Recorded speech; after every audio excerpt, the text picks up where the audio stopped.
Okay folks, next item up for dismantling is a Ryobi wood chipper.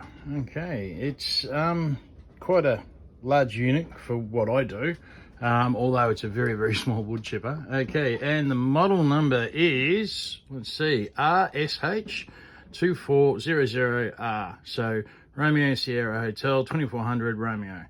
Okay, all right. Now these will go on my trophy wall, and then what I'll do is I'll show you the afterwards, because it's going to take me a little while to get through this one. Lots of plastic. Okay, thanks guys. See you in a minute. All right, so it's taken quite a while to get all these screws out. Lots and lots of them. Now, one of the areas which is the most concern and was quite a issue was inside the work area where the branches and the leaves are all chopped up. There's some deep recessed screw holes, and there's a Phillip head screw somewhere down here. Now this is just one of many, but for those who are considering pulling one of these apart, I'm not sure whether it's going to be worth your while yet. We'll wait and see. But what I have found is that there is a lot of organic material, rotten leaves or whatnot, to come out of each one of these holes before we can even actually get to the Phillips head screw, and then we're going to very gently ease it out. Okay, so that's, each one of these is going to take a couple of minutes, so it's an ongoing process. Okay guys, that took way longer than I expected. There was a lot of screws and a lot of plastic, and that's something I'm going to take a little while to get rid of, all that plastic. In an ideal world, I'd have someone who would take it all on, and being a thermoplastic, most of it was polypropylene or PP. So it is a thermoplastic and reusable. But at the moment, I don't have anyone who takes a bulk of it, and I'm still learning about the extrusion of the filament and things like that. So some of it might clean up and get put away for a later date. Anyway, back to this. Okay, so I've done a bit more research.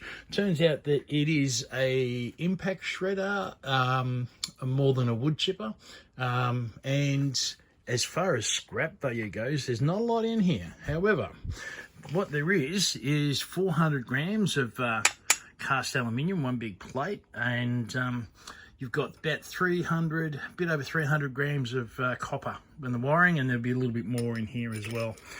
They're just a real pain to get out. I'm not going to do that in a hurry just for the video. I'll do it, wait till I get a bucket of them, and then I'll do it all in one day.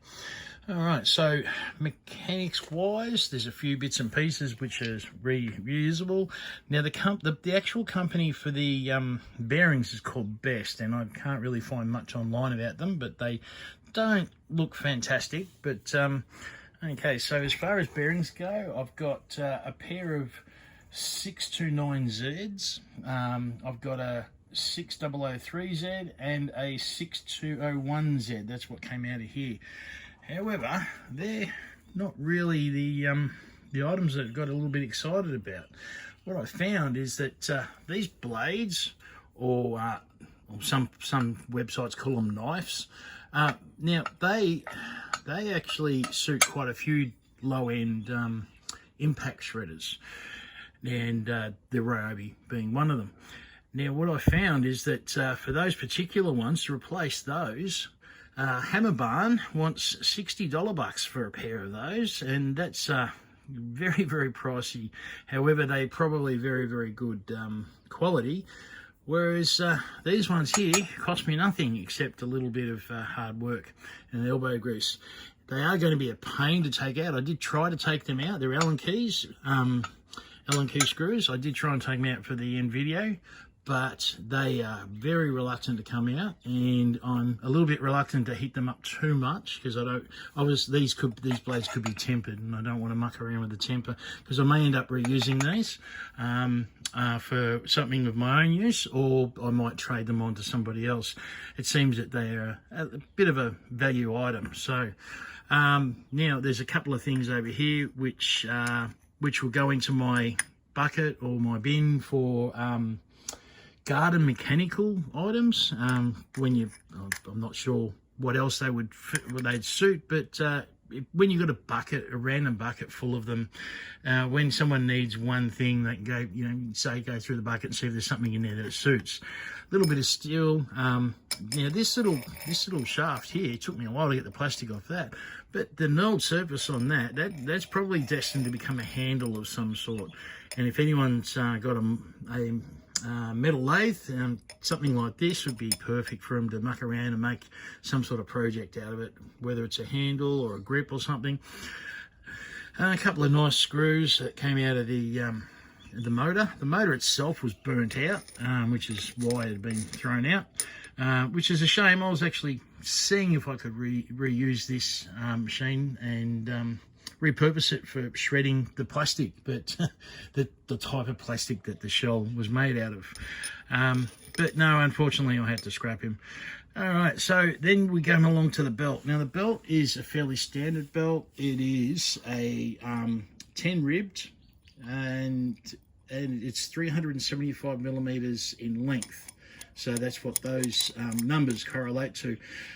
Again, Hammer Barn want $55 bucks for the replacement one of those, but I've seen these as cheap as $10 online for that same size. I'm not saying the same quality.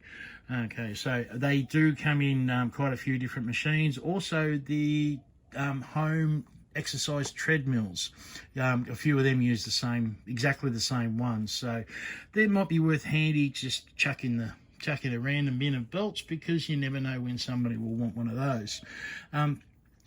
When I do that, it's about having a high probability of someone rocking up and saying, hey, I need something, have a look over there. If they're happy, then the trade is the barter system. It's a really good little way of working, but it only works when you've got quite a few items of that type. It enables them to go through and find something to suit their purpose. All right, a little bit of brass. Now these switches weren't cheap when I checked the replacement values of those either. This one here, it looks like a cut-off switch, a safety cut-off switch, which could be incorporated into many different projects, and we'll see where that ends up.